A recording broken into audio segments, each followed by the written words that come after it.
Fellow Africans, happy and prosperous new year to you. Have you ever wondered why governments of the developed world invest huge sums of dollars in media outlets to reach citizens of underdeveloped nations? Have you ever thought about that? For example, the British government spends 600 million euros annually on the BBC World Service, with a weekly audience of not less than 96 million people in Africa. That's a lot of number. You see, there is a battle for our mind out there. Hence the media investments by Western powers. A battle to condition the mind of Africans for strategic purposes. Steve Biko once said that the most powerful weapon in the hands of the oppressor is the mind of the oppressed. And I agree. In the words of George Orwell, the most effective way to destroy a people is to deny and destroy their own understanding of their history. Fellow Africans, as at this first day of the year 2021, the darkest thing about Africa is not a caricature image and misinformation out there. No. Or the state of the continent as we know it today, but the ignorance of Africans of who and what Africa is, the minefields navigated so far, conspiracies survived, and the formidable obstacles ahead of us. That's the problem. So, fellow Africa, my question to you this hour, and in this new year, is this: how much do you know of your Africa?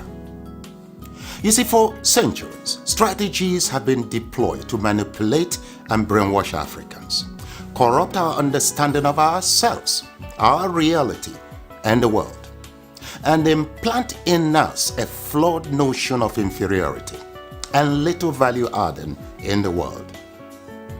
Believe me or not, one of those strategies is the use of world map. Yes, world map, to create a visual illusion of a small, intellectually, politically, and economically insignificant Africa. But is that really true? Now, here are the facts. Africa has a total area space larger than all of Europe, China, and the United States of America combined. Yes, it is 3 times the area of China, 3 times the area of Europe, 3 times the area of United States of America. Meaning, you can transplant China, Europe, and United States, and several other countries on the Africa continent, and they will fit neatly. Africa is 30.5 million square kilometers and a youthful population of 1.3 billion inhabitants. China is 9.6 million square kilometers and 1.4 billion inhabitants. India has a total space of 3.3 million square kilometers and 1.4 billion inhabitants. Now, yet, Africa is projected as overpopulated, and pressure mounts on Africans and their leaders to depopulate. Why? Why? Now, please note, Africa is home to 60% of the world's arable land, 90% of raw material reserve, 40% of gold reserve, 33% of diamond reserve, 95% of platinum reserve, and holds the largest bauxite reserves in the world. Of course, in addition to manganese, woods, uranium, crude oil, and others. Yet, the continent is touted as the poverty capital of the world and ripe for depopulation. The question is, why? Well, President Jacques Chirac of France provides an illuminating insight. He said, "We bled Africa for 4.5 centuries. We looted their raw materials, then we told lies that the Africans are good for nothing. In the name of religion, we destroyed their culture. And after being made rich at their expense, we now steal their brains through miseducation and propaganda to prevent them from enacting black retribution against us," unquote. Well, put simply, for over 4 centuries, Africa is not in control of its resources. Look, a 2016 study of Africa by the NGO called War on Want reveals that 101 companies, mostly British, control $305 billion worth of platinum, $276 billion worth of oil, and $216 billion worth of coal at 2016 market prices. Yes, they own mines or mineral licenses in 37 African countries and control vast swaths of Africa's land, 4 times the size of the United Kingdom. Now look, Africa subsidizes the rest of the world by $32 billion annually. A 2017 report by Global Justice Now and other groups estimates that $161.6 billion enter into Africa, while $202.9 billion leave Africa almost every year. For example, in 2017, Africa received a total of $19.7 billion in aid, but paid back $18 billion in debt repayments. Debt burden is killing Africa. African governments have borrowed between 25 and 75% of their GDP, but with little or nothing to show for it. Africans in the diasporas remit not less than $32 billion annually, but multinational companies siphon $32.4 billion in profits and illicit financial outflows. Look, an estimated $29 billion are stolen via illegal logging, fishing and poaching annually.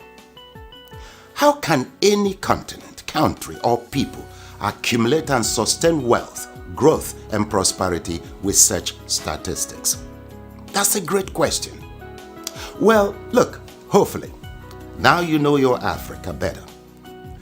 Edmund Mbiaka once wrote, "Peace of mind always comes with knowing who you truly are, where you currently stand, where you positively need to be, and strongly believing in its possibility." Africa needs to control its resources, no doubt. For productive, patriotic, and effective leadership, we need our best and ablest citizens with fortified character in local, state, and federal governments. This must be given utmost consideration in upcoming elections across Africa. Let me say it once more, our problem is not the age of our leaders, but unfortified character. It is your responsibility to protect and defend your Africa. The starting point is to educate and transform the mindset of our leaders and peoples. Look, the least you can do is to assist with ensuring that this message reaches every African. Slavery destroyed us. Religion divided us. Ignorance controls us. And truth scares us. With these retrogressive forces, Africa will remain a dark continent. So we must renew our minds. Please share this video in support of my efforts at reconstructing Africa through mindset transformation. You see, together, we will reconstruct Africa and take charge of our destiny. For who controls Africa controls the world. I thank you.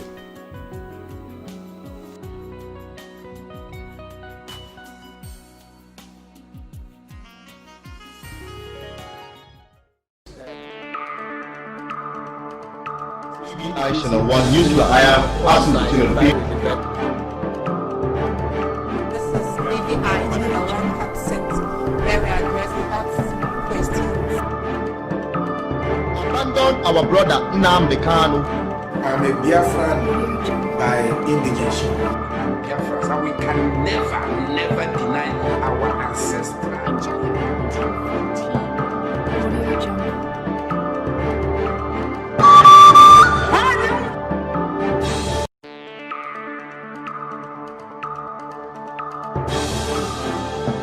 This is Baby Aisha 1.